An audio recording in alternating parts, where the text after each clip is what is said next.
नमस्कार दोस्तों, bloody tax के आज के बिल्कुल डिफरेंस से डरावने से एपिसोड में आप सभी लोगों का बहुत बहुत स्वागत है। जी हाँ दोस्तों, आज का ये जो वीडियो है ये सच्ची घटना के ऊपर आधारित है, जैसा कि हमेशा होता है। राजदीप गोस्वामी ने पूरी की पूरी घटना की कहानी हमें इंस्टाग्राम पर लिख भेजी। दरअसल ये घटना जो है राजदीप की फ्रेंड की बहन के साथ बीती। राजदीप की फ्रेंड का नाम था निशा, उसकी बहन का नाम था निकिता। ये घटना आज से लगभग यही कोई 14-15 साल पहले सन 2007 में बीती थी। दरअसल 2007 के टाइम में निशा निकिता की दोनों की ही उम्र काफी कम थी। अब ये क्या उस जमाने में क्या हुआ करता था, उस जमाने मतलब कुछ साल पहले तक 2007 के हाँ, जब एग्जाम कंप्लीट होते थे तो गर्मियों की छुट्टी लगती थी जो कि 3-4 महीनों की होती थी। हाँ, आजकल तो वैसा नहीं होता है। आजकल वैसा नहीं होता है। तो क्या होता था कि जब भी इन लोगों की गर्मियों की छुट्टी लगती थी, ये लोग अपने नाना नानी के गांव घूमने के लिए जाते थे।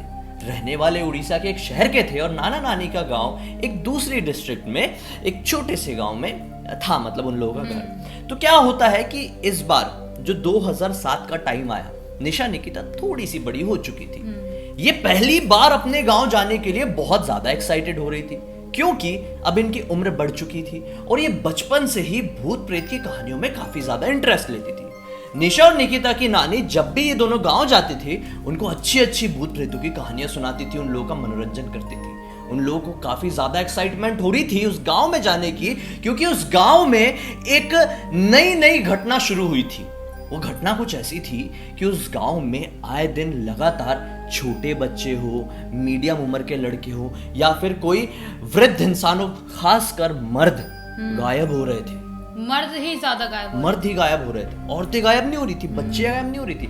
लेकिन सूर्यास्त होने के बाद जब कभी भी लड़के अपने घर के बाहर से निकलते थे अकेले, तो कभी लौटकर नहीं आते थे। इस बात की खबर सभी लोगों को पड़ गई थी कि इस गांव में कुछ ना कुछ रहस्यमय अजीबोगरीब हो रहा है। इस बात की घटना की खबर निशा और निकिता को भी हो गई थी, इसलिए वो काफी ज्यादा एक्साइटेड हो रही थी कि हम गांव में जाएंगे तो निकल के जरूर देखेंगे कि कैसे हो रहा है। क्योंकि गांव में एक बात फैल गई थी कि निशिर डाक गांव में घूम रही है। निशिर डाक क्या होती है ये शक्ति, मैं आप लोगों को एक्सप्लेन करता हूं। दरअसल ये एक ऐसी लड़की की आत्मा होती है जिसकी शादी से पहले मृत्यु हो जाती है।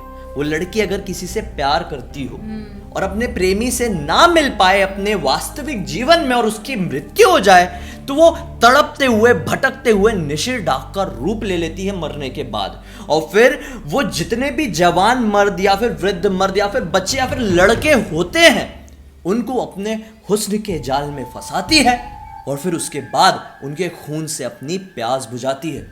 ये उसकी तरह भी है जो स्त्री मूवी में दिखाए थे, नालेबा वाला, शायद उसकी तरह भी, क्योंकि वहां पर भी सिर्फ मर्द लोग ही गायब होते थे। तो ऐसी घटना उड़ीसा के उस छोटे से गांव में भी हो रही थी भाई। तो लोग काफी ज्यादा डरे हुए थे, लेकिन बहुत सारे लोगों को इंटरेस्ट आ रहा था जो लोग बाहर के थे। देखो ऐसा होता ही है ना, जिसके साथ बीत रहा है उनको तो डर लगेगा, लेकिन जिसके साथ नहीं बीत रहा है उन लोगों के लिए तो ये मनोरंजन की चीज बन जाती है। और खास करके बच्चे, अगर उनको कुछ मना करो तो उनको वो काम करने में तो बहुत ज्यादा मजा आता है। बिल्कुल, इन लोगों का भी एग्जाम कंप्लीट होता है और आ जाता है वो समय जब इनको इनके गांव जाना था। काफी ज्यादा एक्साइटेड थे। मम्मी सामान पैक करते करते समझाती है, देखो बेटा हम गांव जा रहे हैं, लेकिन उल्टी सीधी हरकतें मत करना। उल्टी सीधे हरकतें मत करने का मतलब ये था कि उनके मामा के 2 लड़के थे। किसी भी कंडीशन में मामा के लड़कों को भड़काना मत कि रात में घर से निकलते कहीं से घूम के आते। क्योंकि मम्मी को बहुत अच्छे से पता था कि निशा निकिता दोनों ही भूत प्रेत में काफी ज्यादा इंटरेस्ट लेती और मस्तीखोर लड़कियां। हाँ, ये दोनों हाँ में सर हिला देते हैं और ये फाइनली अपना बैग वैग पैक करके बस पकड़ के पहुंच जाते हैं अपने नाना नानी के गांव पहुंचते हैं। गांव देखते तो काफी ज्यादा बदला बदला माहौल था। गांव पहले से काफी ज्यादा खूबसूरत हो चुका था, बहुत अच्छी हरियाली थी और ये गर्मी का मौसम था। क्या होता है, दिन में थोड़ा बहुत घूमते हैं चारों, मतलब मामा के दोनों लड़के और निशा निकिता। लेकिन घूमते घूमते लोग बोलते हैं यार इन लोगों का शुरू हो गया हुए मजा नहीं आ रहा है। घूमने का असली मजा तो रात में आएगा। रात में हम निकलेंगे, एक्सप्लोर करेंगे, देख लेना कोई भूत वूत नहीं होते, दुनिया को बता देंगे, तुम दोनों भी चलोगे ना। ऐसे बातों के जाल में बांधते हैं कि मामा के दोनों लड़के तैयार। हाँ, वो लोग बच्चे थे, उनको लगाओ कि हाँ यार ये लोग सही बोल रही हैं, रात में घूमेंगे तो मजा तो आएगा। अगली ही रात थी अमावस की काली खौफनाक रात, वही रात जिस रात का किसी को भी इंतजार नहीं होता है। आ गई वो रात। रात के 12:30 सब लोग गहरी नींद में सो रहे हैं। सबसे पहले निशा की नींद खुली, निकिता को उठाई, दोनों मामा के लड़कों को उठाया गया और चारों एक छोटा सा टॉर्च पकड़ के बाहर की तरफ निकल गए।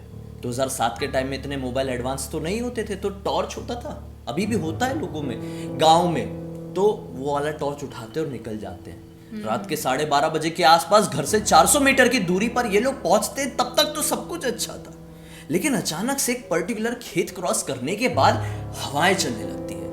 इन लोगों को ज्यादा ऑकवर्ड नहीं लगता, क्योंकि गर्मी के मौसम में इस तरह की हवाएं चलना थोड़ा नॉर्मल है। कई बार ऐसी हवाएं चलती है, बिजली चड़कती है और बारिश हो जाती है। हाँ। ये नॉर्मल था। ये चारों बस इसी चीज को इग्नोर करके आगे की तरफ बढ़ते चले जाते हैं। थोड़ी ही आगे जाने के बाद एक लड़की की अजीबोगरीब आवाज सुनाई देती है थोड़ी आगे से। ये लोग सोचते हैं कि ये कैसी आवाज है, ना ही हंसने की है ना ही रोने की है, बड़ी ही क्रीपी सी है। ये लोग सोचते हैं कि शायद ये कोई जानवर की आवाज होगी, पॉसिबल है कोई ऐसा जानवर जिसके बारे में हम लोग नहीं जानते, और ऑब्वियसली हम तो एक बच्चे हैं, हमको क्या पता। ऐसे करके निकलने लगते और थोड़ी देर बाद वो आवाज बंद हो जाती है। लेकिन जैसे ही वो आवाज बंद होती है, अचानक से इनके पीछे से किसी के चलने की आवाज आने लगती है। चारों एक ही लाइन में चल रहे थे। अब इन्हें क्लियर महसूस हो रहा था कि इनका पीछा कोई कर रहा है। ये चारों एक साथ पलट कर देखते हैं तो पीछे कोई भी नहीं, लेकिन वहां से 30-40 मीटर की दूरी पर एक अजीबोगरीब साया दिखाई देता है। ये साया जो था, ये जो आकृति थी, एक औरत की आकृति की जैसी समझ में आ रही थी। अचानक से वो क्या पाती है, निकिता, हाँ, निशा नहीं, अब निकिता को क्या होता है कि उसका सर घूमने लगता है। अब जैसे उसका सर घूमने लगता है, उस आकृति को देख के वो संभालवाने की कोशिश करती है ना कि मुझे पकड़ो मैं गिर जाऊंगी, तो अपने आजू बाजू देखती है तो उसे कोई दिखाई नहीं देता है, कोई भी सब गायब, निशा भी गायब, दोनों भाई भी गायब। उसको चक्कर आने लगता है और जमीन पर गिर जाती है, कोई था ही नहीं। ये घबरा गई कि ये क्या हुआ, डर के मारे इसको चक्कर आ गया। अचानक से उसे उठाया गया। तीनों भाई बहन वहीं पर मौजूद थे, लेकिन इसे दिखाई क्यों नहीं दिए थे, समझ में ही नहीं आया। क्योंकि शायद मुझे लगता है ये उस आत्मा के वश में हो गई थी, शायद इसीलिए अपने भाई बहन को वहां पे मौजूद होने के बाद भी नहीं देख पाती है। उस आत्मा ने इसके दिमाग में कुछ ऐसा कर दिया था, क्योंकि होता है ना, आत्माएं दिमाग से खेलती है। बहुत, अगर आप डर गए तो फिर आपके दिमाग के साथ वो कुछ भी कर सकती है। यही होता है। उसके बाद क्या होता है, ये लोग सोचते हैं कि यार गड़बड़ हो गई है, अब ठीक नहीं है आगे हमें जाना, जितना एक्सप्लोर करना था, जितना एडवेंचर करना था हम लोगों ने कर लिया, अब घर के लिए लौट जाते हैं। घर से लगभग 1 किलोमीटर की दूरी पर आ गए थे, वापस लौटने लगते हैं। अचानक से बाजू में ही एक पीपल का पेड़ दिखता है। पीपल का पेड़ हल्का हल्का हिल रहा था। वो समझ में नहीं आया कि ये कैसे हो रहा है। उस तरफ टॉर्च मार के देखे तो क्या पाए, एक खूबसूरत सी औरत दुल्हन के जोड़े में उस तरफ खड़ी हुई है और बड़ी ही हैरानी से देख रही है, और मामा के दोनों लड़कों का नाम पुकार के बोल रही है, कहाँ जा रहे हो, मेरे पास आओ ना। स्माइल कर रही है, बड़ी क्रीपी तरीके से बोल रही है। निशा निकिता को लगा शायद ये औरत ये दोनों को जानती होगी, एक ही गांव के है ना, तो उनसे पूछती है कि तुम दोनों जानते हो कि ये औरत कौन है। वो दोनों घबराए हुए थे, क्योंकि दोनों को पता था कि यहाँ पे खूबसूरत औरत की आत्मा घूमती है। दोनों बच्चे बहुत डर गए। ये लोगों ने बोले कि दीदी चलो जल्दी निकलते हैं यहाँ से। ये लोग चारों लोग अपने घर की तरफ तेजी से बढ़ने लगते हैं। थोड़ी आगे जाने के बाद एक और पेड़ दिखाई देता है, उस पेड़ के सामने से भी वो औरत निकल के आती है। कहाँ जा रहे हो, मेरे पास आओ ना, डरो मत, मैं तुम्हें कुछ नहीं करूंगी, ऐसा बोल के फिर से सामने, फिर ये लोग भागे, अब दौड़ना शुरू कर दिए। फिर से वो औरत फिर से, मतलब ऐसा 5-6 बार दूर दूर दिखाई देने लगी। ये बच्चों के दिमाग के साथ खेलना स्टार्ट कर दी थी वो। चारों बच्चे घबरा गए जरूरत से ज्यादा, लेकिन किस्मत थी वक्त पर घर पहुंच गए। किस्सा यहीं पर खत्म नहीं हुआ। घर पहुंचे, घर वालों की नींद नहीं खुली थी, किस्मत से ये लोग सो गए। उसी रात को चारों लोगों को बड़ा ही खौफनाक सपना आया। सपना यह था कि वही औरत, चारों को सेम सपना, वही औरत इनके घर के अंदर घुसी है और दोनों भाइयों का गला पकड़ के खींच के अपने साथ लेकर जा रही है, खींच के। अचानक से इनकी नींद खुली तो पाए दोनों भाइयों को तेज फीवर हो चुका है। घबरा गए, घर वालों को कैसे बताएं, बता ही नहीं सकते ना। ऐसे करते करते सुबह हो गई। सुबह इनका फीवर और बढ़ गया, दोनों भाइयों का। बहनों को तो अब उतना ज्यादा कुछ नहीं हो रहा था। जहां भी देख रहे थे उन्हें वो औरत दिखाई दे रही थी, जहां भी, मतलब माँ के चेहरे पे दिखाई दे रही थी, बाप के चेहरे पे दिखाई दे रही थी, नानी के चेहरे पे। क्या कर लेते अब फाइनली इन लोगों को बताना पड़ा। जैसे तैसे करके घर वालों ने सोचे कि चलो जान तो बच गई, कुछ हुआ नहीं, डांट वाट पड़ी, इनको मन में डर शायद बैठ गया, इसलिए उस औरत का चेहरा बार बार इन्हें दिखाई दे रहा है, ऐसा सोचे माँ बाप ने। फिर क्या होता है, रात का वक्त हुआ, रात के वक्त भी सेम टू सेम सपना सब लोगों को आया। फिर दूसरी रात फिर सेम सपना, दोनों भाइयों को, बहनों को आना बंद हो गया, दोनों भाइयों को सेम सेम सपना। घर वालों को बताया गया। फिर ये लोग एक तांत्रिक बाबा को जानते थे, तांत्रिक बाबा वहां पर आए।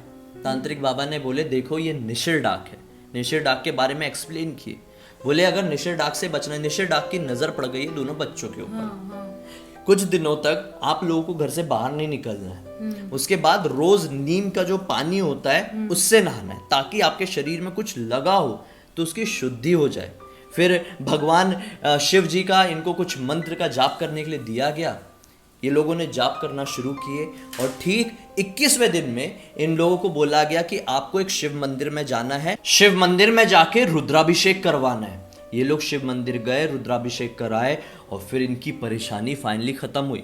ये पूरे 21 दिनों तक कुछ ना कुछ सपना आते ही रहता था, अजीबो गरीब शक्ल दिखाई ही देती रहती थी, लेकिन किस्मत से तब से लेकर आज तक सब कुछ ठीक है और उस गांव में भी इस तरह की घटनाएं अपने आप ही खत्म हो गई। वक्त के साथ चीजें बदलती हैं, यहां पर भी बदल गई। खैर, निशिर डाक के बारे में जानकर आप लोगों को कैसा लगा कमेंट सेक्शन में जरूर बताइए। अब तक इस वीडियो को देखे हैं तो लाइक जरूर कर देना, चैनल को सब्सक्राइब करके बेल आइकन दबा के ऑल के ऑप्शन में क्लिक करना, क्योंकि इसे रख के हैरान कर देने वाले खौफनाक वीडियोस आप लोगों के सामने डेली लेके आते रहते हैं। इन सब के लिंक इस वीडियो के डिस्क्रिप्शन बॉक्स में क्लिक करके डायरेक्टली वहां पर भी पहुंच जाइएगा और अपनी जिंदगी से जुड़ी हुई कोई भी कहानी जो आप इसी तरह से पूरी दुनिया को बताना चाहते और एक सीख, एक जानकारी देना चाहते हैं तो लिंक भेजिए, हमें आपका इंतजार रहेगा। चलिए कल फिर से मिलते हैं, तब तक के लिए बहुत बहुत धन्यवाद। आप लोगों का दिन शुभ हो।